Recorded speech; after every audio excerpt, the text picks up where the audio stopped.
সম্মানিত বিনিয়োগকারী ভাই বোনেরা, আসসালামু আলাইকুম। আশা করি আপনারা সবাই ভালো আছেন, শারীরিকভাবে সুস্থ আছেন। আমি আজকে 27শে এপ্রিল সোমবার 2026 এই ভিডিও আলোচনা করছি এবং আমার আজকের আলোচনার শিরোনাম হচ্ছে এই টাইপের শেয়ারগুলোর বিনিয়োগকারীদের জন্য বড় ধরনের সুখবর।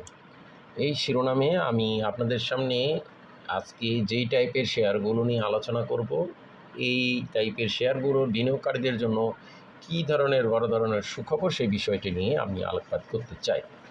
প্রথমে আমি বলতে চাই আমরা আজকে ইন্স্যুরেন্সের কোন টাইপের শেয়ারগুলোর জন্য বিনিয়োগকারীদের বড় ধরনের সুখবর হওয়ার সম্ভাবনা বা পসিবিলিটি আছে সেটাই যাচাই বাছাই করার চেষ্টা করব।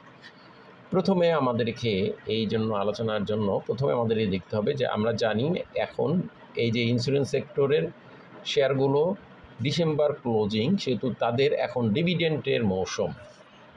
অবশ্য বেশ কিছু শেয়ার অলরেডি ডিভিডেন্ড দিয়ে দিয়েছে, মোটামুটি অনেকাংশে শেয়ারই ডিভিডেন্ড দিয়ে দিয়েছে ইন্স্যুরেন্স সেক্টর। তো এই ডিভিডেন্ড দেওয়ার পর একটি কোন টাইপের আমি বোঝাতে চাচ্ছি। প্রথম কথা হলো যে যেই শেয়ারের যেমন আমরা আপনাদেরকে বোঝাতে চাই, যেমন ধরেন একটি সেন্ট্রাল ইন্স্যুরেন্স, এই শেয়ারের বর্তমানে ডিভিডেন্ড দিয়েছে এবং এই শেয়ারটির বর্তমানে ইপিএস আছে, দেখুন অ্যানুয়াল ইপিএস 1 টাকা 87 পয়সা। তো এই 1 টাকা 87 পয়সা ইপিএসে এখন রান করছে 22.57 পিইতে। তো এই শেয়ার এখন আমরা নিউজটা দেখব যে 28 তারিখ, আগামী 28 তারিখে ফার্স্ট কোয়ার্টার ঘোষণা করবে। তো ডিভিডেন্ড দিয়েছে, ফার্স্ট কোয়ার্টার ঘোষণা করবে। এখন যদি এই শেয়ারটির ইপিএস 50 পয়সা আসে, তাহলে কিন্তু শেয়ারটির ইপিএস দাঁড়াবে 4 দিয়ে গুণ হলে 2 টাকা, কিন্তু আছে 1 টাকা 87 পয়সা। এইটার ইপিএস যদি 70 পয়সা আসে তাহলে হবে 2 টাকা 80, তাহলে বিশাল বেড়ে যাবে, বা 80 পয়সা হলে 3 টাকা 20। তো সেই ক্ষেত্রে এই ফার্স্ট কোয়ার্টারের ইপিএস পুরে শেয়ারটির রাত দিন একটা অবস্থান চেঞ্জ হয়ে যেতে বাধ্য। তো স্বাভাবিকভাবে আমরা এই টাইপের শেয়ারগুলো যেগুলো ফার্স্ট কোয়ার্টার দেয়নি এবং এখনও ডিভিডেন্ড দেয়নি, এই টাইপের বা একসাথে ডিভিডেন্ড প্লাস ফার্স্ট কোয়ার্টার দিবে, সেগুলো টাইপের শেয়ারগুলো কিন্তু বিনিয়োগকারীদের জন্য একটা বড় ধরনের সুখবরের আলোকবার্তা পৌঁছায়। আমরা দেখুন এই যে এশিয়া ইন্স্যুরেন্স যদি দেখি, তাহলে শেয়ারটি আমরা দেখাবো যে তারা ডিভিডেন্ড দিয়েছে কিন্তু এখনও ফার্স্ট কোয়ার্টার দেয় নাই, সেহেতু অ্যানুয়ালে 2 টাকা নয়, এখন ফার্স্ট কোয়ার্টারের পরে কিন্তু এই টাইপের শেয়ারগুলোর একটা অবস্থান চেঞ্জ হয়ে যাবে। আমরা আজকে বিজিআইসি যদি দেখি, বিজিআইসি এই শেয়ারটির ডিভিডেন্ড আলোকে 29শে এপ্রিল এই শেয়ারটির ডিভিডেন্ড দিবে, এখনও ডিভিডেন্ড দেয় নাই। দেখুন আজকে কিন্তু আমি ইতিপূর্বে প্রথমে বললাম যে এখনও ডিভিডেন্ড দেয় নাই বা ডিভিডেন্ড দিবে বা ফার্স্ট কোয়ার্টার যারা প্রদান করবে, এই ধরনের টাইপের শেয়ারগুলোর প্রতি বিনিয়োগকারীদের একটা ভালো আস্থার লেভেল তৈরি হয়েছে এবং সামনে এই কেন্দ্র করে ডিভিডেন্ডকে কেন্দ্র করে বড় ধরনের একটা সুখবর বিনিয়োগকারীরা পেয়ে যেতে পারে।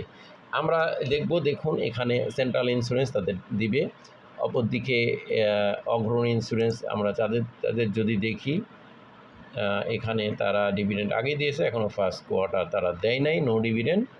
তো এইরকম যে ধরনের শেয়ারগুলো আমরা ডিভিডেন্ড ভিত্তিক এবং ফার্স্ট কোয়ার্টার ভিত্তিক সম্ভাবনা ঘোষণা হয়ে আসছে, সেগুলোর পুরে কিন্তু বিনিয়োগকারী বা স্মার্ট মানির ঝোঁক এখন বলবৎ রয়েছে। যেমন বিএনআইসিএল, আপনারা দেখুন বিএনআইসিএলের ব্যাপারটা যদি আমি আপনাদেরকে দেখাই, এই শেয়ারটি কিন্তু অনেক ইনক্রিজ করেছে, অনেক লো লেভেল থেকে। দেখুন এই শেয়ারটি কিন্তু ডিভিডেন্ড দিয়েছে এপ্রিল মাসে, কিন্তু এখনও ফার্স্ট কোয়ার্টার দেয় নাই।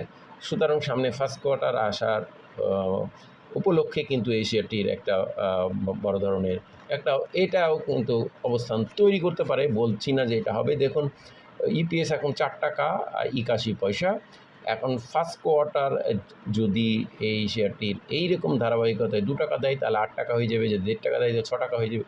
তো এই যে এইরকম একটা অবস্থান তৈরি হয়েছে, আমরা এইরকমভাবে যেই শেয়ারগুলো দেখব যে এইরকম ফার্স্ট কোয়ার্টারের অপেক্ষা আছে, প্লাস ডিভিডেন্ড এবং কোয়ার্টার ঘোষণা একসঙ্গে দিবে, তাদের কিন্তু অবস্থান, যেমন আমরা মেঘনা ইন্স্যুরেন্স দেখুন, মেঘনা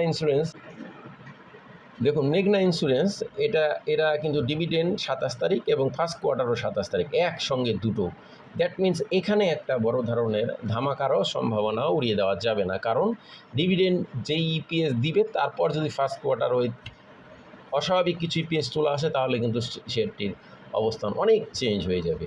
তো এই ধরনের টাইপের বিষয়গুলোই আমি আপনাদেরকে বোঝাতে চাচ্ছিলাম, যে এই টাইপের শেয়ারগুলো সামনে বড় ধরনের একটা সুখবরের জন্য অপেক্ষা করছে, সেই সম্ভাবনা কিন্তু উড়িয়ে দেওয়া যাবে না। আমরা যদি দেখুন আজকে কিন্তু ইন্স্যুরেন্স সেক্টর হিউজ পরিমাণে লেনদেন হয়েছে এবং আমি অনেক দিন ধরেই বলছি আপনাদেরকে যে ইন্স্যুরেন্স সেক্টর বিশাল একটা ভালো ধরনের অবস্থান তৈরি হয়েছে, স্মার্ট মানি তৈরি হয়েছে। আমি অনেক আগে থেকে আমার যারা ভিডিও দেখেন তারা দেখছেন।